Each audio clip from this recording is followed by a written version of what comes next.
My name is Simran. I'm 15 years old and I'm really passionate about human longevity.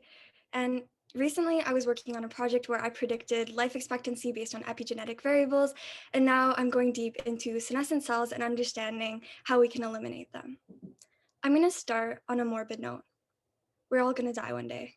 Okay, that was a dark way to start off a presentation. But no, really, at some point, something in our bodies will go wrong.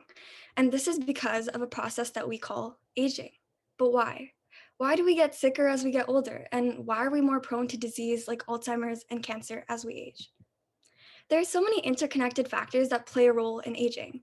And in the hallmarks of aging, one of the most significant ones is cellular senescence. But to understand cellular senescence, we need to start from the very beginning. So here's a cell, and this cell is going to divide 50 to 70 times over the course of your life. And what's happening here is that it makes copies of your DNA.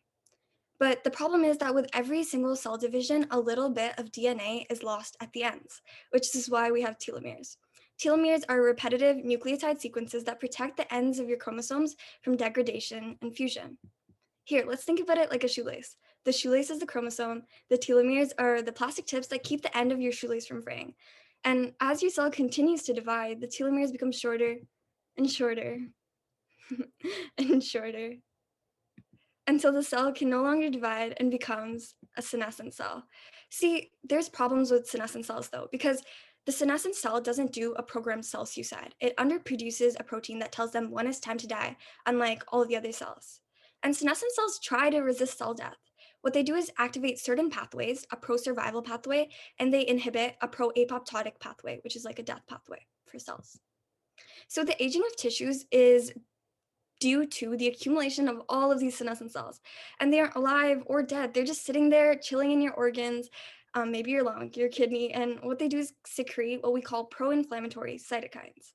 And these cytokines activate nearby immune cells to fire away nasty chemicals and damage even more cells. And this causes inflammation, tissue dysfunction, diabetic complication, the list goes on. These cytokines are actually produced from a phenotype we call SASP. So basically, damaged cells are exiting the cell cycle, and the damaged cells are the phenotype, which is a pro inflammatory response produced by these senescent cells. SASP is not great. It disrupts a lot of normal tissue function. It causes an accumulation of all of these immune cells. It remodels the extracellular matrix, which is where the cells are stored, and it induces fibrosis, which is like scarring. So, long story short, SASP is a bad guy, and so are senescent cells. See, the older you get, the more senescent cells there are in your body.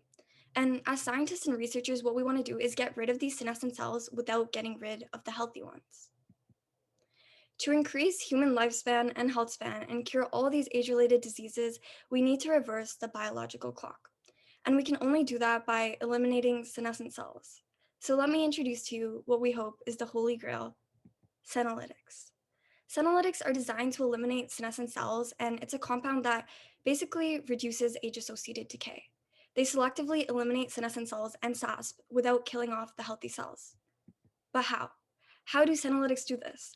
Well, the main point here is that they exploit senescent cells' dependence on the pathways I mentioned earlier, specifically the pro-survival ones. They disable the pathways that defend senescent cells against their own environment without getting rid of the healthy ones. Senolytics tested so far include dasatinib, which is a tyrosine kinase inhibitor, and quercetin, which is a flavonoid present in many fruits and vegetables. The exciting thing is all of the recent results that have just come out. So just this year, the first ever human open lab clinical trial of senolytics was done. And here there was people with this disease that's cellular senescence driven, and it was fatal. It's called idiopathic pulmonary fibrosis.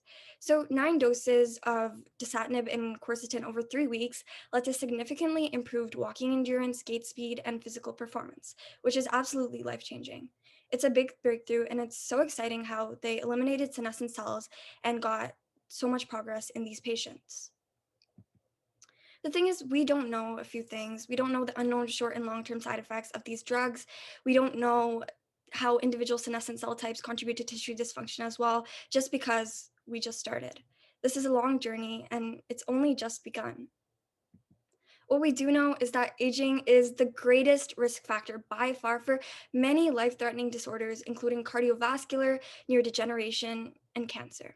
So, if we do eliminate cellular senescence, we can slowly but surely put a stop to all of these age related diseases.